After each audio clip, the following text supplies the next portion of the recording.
All right, so this is a big story. This one just dropped today.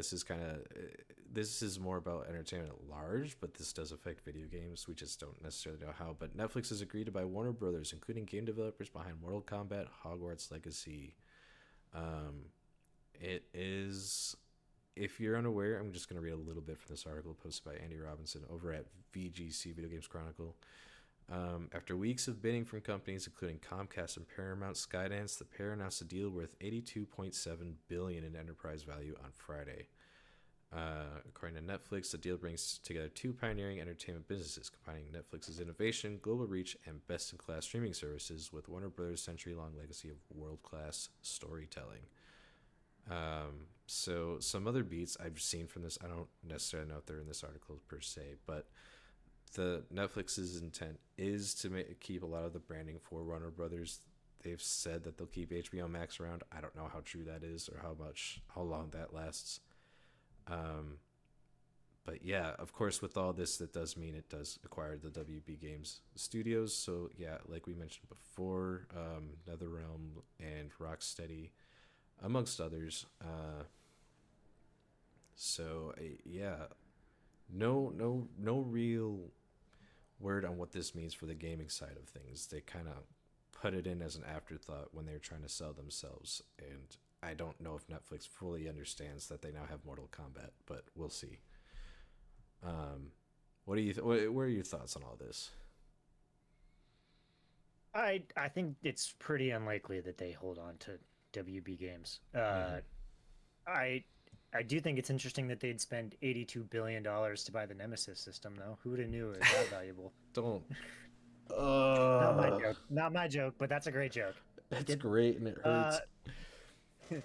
I mean, Netflix does have video games in the portfolio. They have the a prior VP of Epic runs their games department, whatever you want to call it. But they buy games like Into the Breach that they can put on like almost any platform. Like it goes on your phone, it can go on not necessarily on your TV, but it can go on your computer, it can go on your console. So the stuff that WB Games make, like Hogwarts Legacy, you can't play on a phone. So No. it doesn't really fit what Netflix has going on, and I think it just means it's going to be sold. I mean, the HBO was in Warner Brothers was trying to sell WB Games before they sold everything, and Mm-hmm. I'm just gonna go ahead and say that I think most, if not all if not most of uh, this will just be sold off to someone else because I don't know why Netflix would want it. It doesn't meet with what they've got going on. Yeah, and I'm inclined to agree. Yeah, when I think of Netflix gaming, I can't help but think of all of their hits, like, and which is to say that Netflix, I don't think, knows what they're doing with gaming quite yet.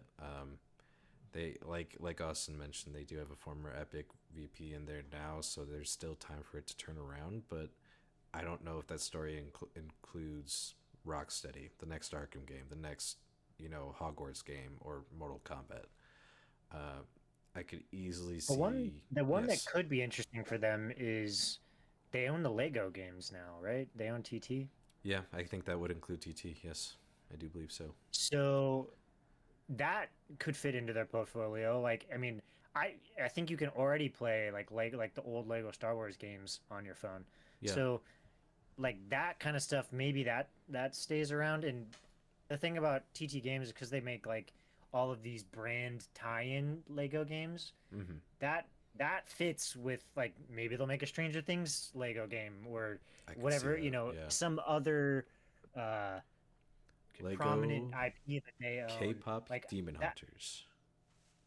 yeah. They could do all sorts of stuff like that. So that's one that I could see that connects in. Uh Oh, wait, Austin. you know, mm, Lego Squid Game. I Take it to don't the know. bank. I don't know. Take it to the bank. I don't know about that one. But yeah, I don't know. Like Batman Arkham, what are they gonna do with that? Like what Hogwarts Legacy? Like they don't even. Well, I guess they own HBO, so they do own like the Harry Mm-hmm. Potter at large Yep. too.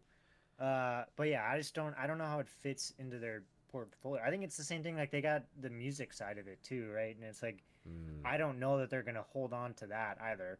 yeah.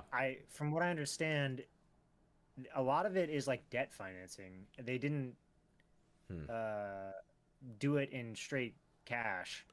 So if they sell those off, they can pay down that debt, right? I don't know that they're not going to get $80 billion. I don't think, um, but selling those off and getting something in return, I think helps them in this scenario, and they get to keep the stuff that they want, which is stuff like Harry Potter. And I don't Yeah. know if they're going to keep the HBO brand around, but DC, the movies, Hmm. all of that kind of stuff, like that's what they bought this for. No, straight up. I think you buy this for the movie brands and the brands that come with that, like Game of Thrones, Batman, DC at large, not just Batman. Hmm. But yeah, that's what this is for mainly. I think. Gosh, it feels so weird to say, but like I don't. I think they do. They're like, well, we don't need Rocksteady. We just want Batman. Um, so I think as far as Rocksteady or Avalanche are concerned, I think there's a world where those get sold off or just straight up closed down just because we can make a Harry Potter game, we can make our own Batman game, we could have TT do it because you're right, I can totally see them hold on to TT. But NetherRealm feels like it's a little bit more nebulous because like Mortal Kombat's recognizable, but is it like the franchise that it was in the 90s? I don't know. Hmm. So I hesitated with that, but eh, yeah. I mean, it feels to me like, I mean, couldn't you imagine like, well, a couple of things. One, if Netflix had a plan for the game side, Hmm. I think they would have announced it with the purchase. They would have said, like, we're Right. doing all this stuff with movies, and this is what we're doing with DC, and this is what we're doing with the games. And they didn't do that. So it's not core to anything that they want to do based off that, in my opinion.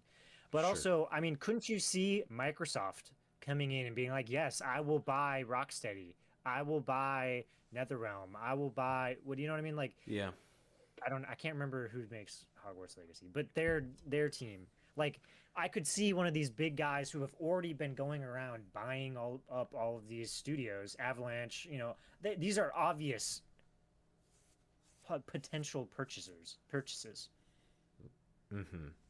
Yeah, because gosh, I mean, having the opportunity to pick up another one that's been under Warner Brothers' thumbs for so long, like, you don't really need to look too hard to see that their games are quality, even if you don't think that Mortal Kombat One is the best Mortal Kombat. It's not. It's fine, um, but even something like Avalanche or Rocksteady, like we haven't had a great Rocksteady game in a long time, but like Arkham Asylum and Arkham City are like two of the like greats when it comes to like superhero IP action games.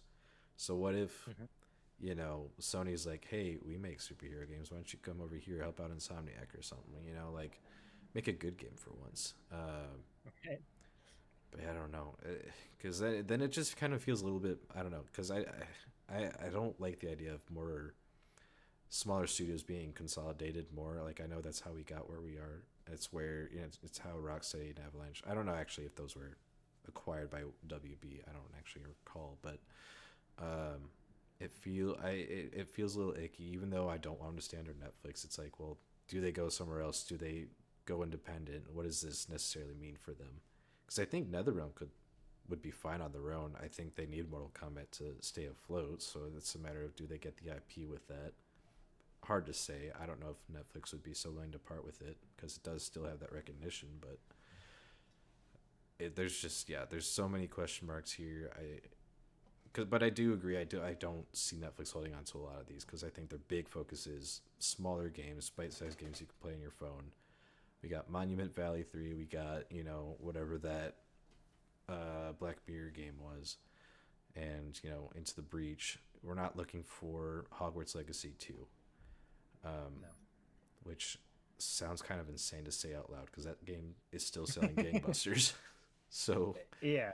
They'll happily take the revenue from it, but I yeah. just don't think they want to manage the creation of those games. I think listen, if there are any Netflix executives out of there, if you only take one thing from this, please, please, please make a Batman Arkham game with the Nemesis system. Oh my god. Someone, for the love of God, it would print money. Do it. I don't know how, if it's Netflix, now that they're the new owners, or if they sell it to whoever they sell it to. Whoever you are, please just put those two things together. Yeah, it's right there. It's right there. Now, of course, this deal still needs to get through some approval. I think the head of Paramount's already lobbying for this to be blocked, so this isn't a sure thing yet. But yeah, lots to come from this. This is still pretty breaking.